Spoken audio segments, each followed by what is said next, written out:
సావిత్రిబాయి పూలే విద్యా విప్లవానికి పునాది వేసిన విదేశీ ఉపాధ్యాయిని సింధియా ఫారర్. భారత మహిళా విద్యా చరిత్రలో మరిచిపోలేని పేరు.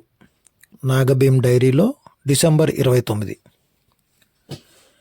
భారతీయ మహిళా విద్యా చరిత్రలో సావిత్రిబాయి పూలే పేరు ఎంత ముఖ్యమో, ఆమె ఉపాధ్యాయునిగా రూపుదిద్దుకోవడానికి వెనుక నిలిచిన విదేశీ ఉపాధ్యాయుల పాత్ర కూడా అంతే కీలకమైనది. అటువంటి చారిత్రక పాత్ర పోషించిన అమెరికన్ క్రైస్తవ మిషనరీ ఉపాధ్యాయునే సింధియా ఫారర్.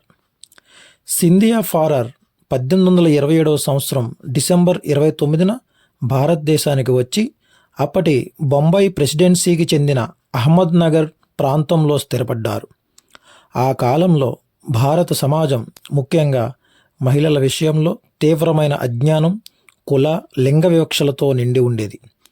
బాలికల విద్యను పాపంగా భావించిన కాలంలో ఒక విదేశీ మహిళ భారతదేశానికి వచ్చి మహిళా విద్య కోసం పనిచేయడం ఒక అసాధారణమైన చారిత్రక సంఘటన. సావిత్రిబాయి పూలే భారతదేశపు మొదటి మహిళా ఉపాధ్యాయునిగా అవతరించడానికి ముందు ఆమెకు వ్యవస్థబద్ధమైన ఉపాధ్యాయ శిక్షణ అవసరమైంది.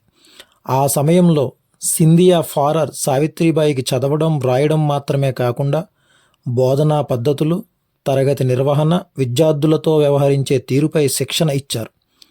ఈ శిక్షణే సావిత్రిబాయిని ఒక సాధారణ మహిళగా కాకుండా ఒక చారిత్రక ఉపాధ్యాయునిగా తీర్చిదిద్దింది.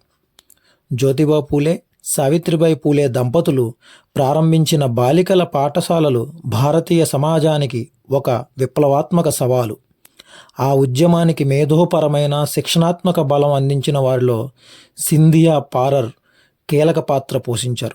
కులం, మతం, దేశం అన్న గోడలను దాటి మానవ విముక్తి కోసం విద్యే ఆయుధమని సింధియా ఫారర్ విశ్వసించారు. సావిత్రిబాయి పూలే భారతదేశపు తొలి మహిళా ఉపాధ్యాయునిగా గుర్తింపు పొందినప్పటికీ ఆమె వెనుక ఉన్న శిక్షణా బలాన్ని గుర్తించడం చారిత్రక న్యాయం. సింధియా ఫారర్ పాత్రను గుర్తు చేసుకోవడం అంటే మహిళా విద్యా ఉద్యమం ఒక వ్యక్తి వల్ల కాదు, అనేక చైతన్యవంతుల సమిష్టి కృషి ఫలితమని అర్థం చేసుకోవడమే. నేడు మనం మహిళా విద్య, సమానత్వం గురించి మాట్లాడుతున్నప్పుడు సావిత్రిబాయి పూలేతో పాటు ఆమెను తీర్చిదిద్దిన సింధియా ఫారర్ వంటి చారిత్రక పాత్రలను కూడా స్మరించుకోవాలి. ఇదే నిజమైన సామాజిక చరిత్ర బోధన.